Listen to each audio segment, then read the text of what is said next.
আসসালামু আলাইকুম, welcome to Julius kitchen. আশা করি সবাই ভালো আছেন। আলহামদুলিল্লাহ, আমরাও সবাই ভালো আছি। আজকে আমি দেখাবো চিংড়ি মাছ দিয়ে ডাঁটা শাক রেসিপি। আশা করি আমার রেসিপিটা ভালো লাগবে। যদি ভালো লেগে থাকে ভিডিওতে একটা লাইক দিবেন এবং পরবর্তী রেসিপিগুলো দেখার জন্য যারা আমার ইউটিউবে দেখছেন তারা চ্যানেলটাকে সাবস্ক্রাইব করবেন, আর যারা ফেসবুকে দেখছেন তারা পেজটাকে ফলো করবেন। চলে যাচ্ছে প্রস্তুত প্রণালীতে। দিয়ে দিচ্ছি 3 টেবিল চামচ পরিমাণে সরিষার তেল। যে কোনো রান্নার তেলেই দিয়ে এই রেসিপি তৈরি করা যাবে। দিয়ে দিচ্ছি পেঁয়াজ কুচি,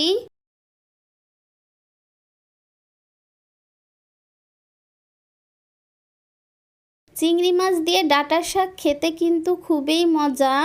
এখন শীতের দিন শাক সবজি বেশি বেশি খেতে হবে, তাহলে আমাদের রোগ প্রতিরোধ ক্ষমতা বেড়ে যাবে।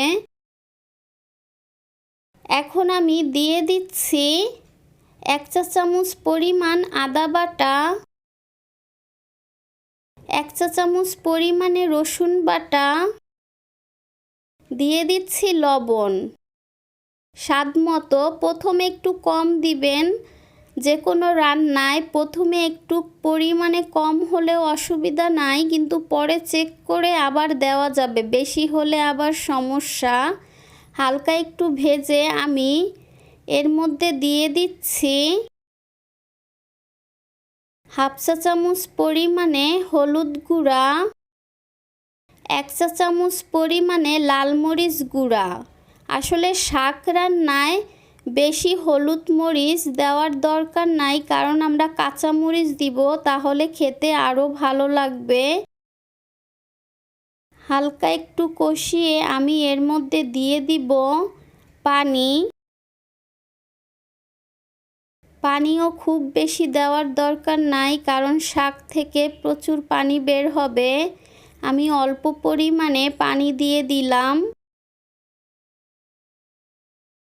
আসলে এইসব রান্না কম বেশি সবাই পারে, কিন্তু নতুনদের জন্য সুবিধা হবে, ওরা নতুন হয়তো অনেক কিছু পারে না, তাই রেসিপিটা দেওয়া।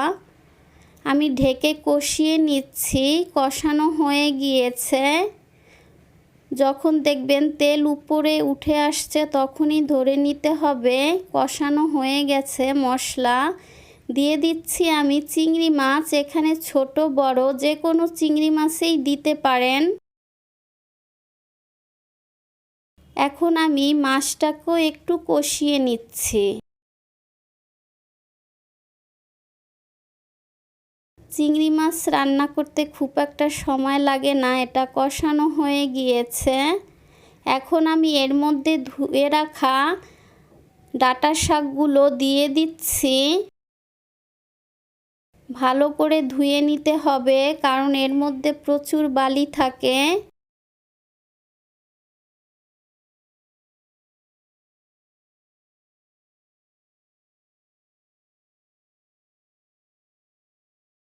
এখন আমি একটু ঢেকে দিব।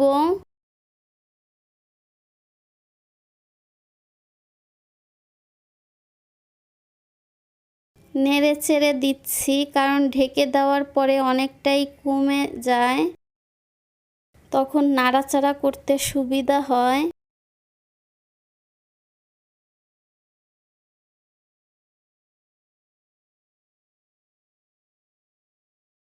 যদি আমার রেসিপি ভালো লেগে থাকে লাইক কমেন্ট শেয়ার করবেন ফ্যামিলি ফ্রেন্ডসদের সাথে, এবং চ্যানেলটাকে সাবস্ক্রাইব করবেন।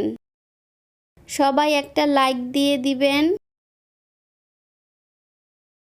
ভালো করে নেড়ে চেড়ে মিক্স করে নিচ্ছি।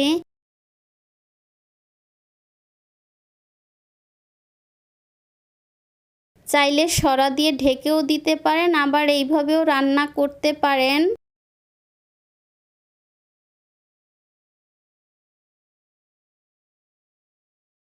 দিয়ে দিচ্ছি কাঁচামরিচ, কারণ শাকে কাঁচামরিচ খুবই ভালো লাগে। যখন দেখবেন শাকগুলো সিদ্ধ হয়ে গিয়েছে তখন ধরে নিতে হবে শাক রান্না করা হয়ে গিয়েছে। এখন আমি চেক করে দেখব এই সময় আপনারা লবণটাও চেক করে দেখবেন ঠিক আছে কি না, দরকার হলে দিয়ে দিবেন একটু। দেখুন ডাঁটাটা একদম সিদ্ধ হয়ে গিয়েছে, শাক রান্না হয়ে গিয়েছে। এখন আমি নামিয়ে ফেলবো। কালারটা কত সুন্দর হয়েছে।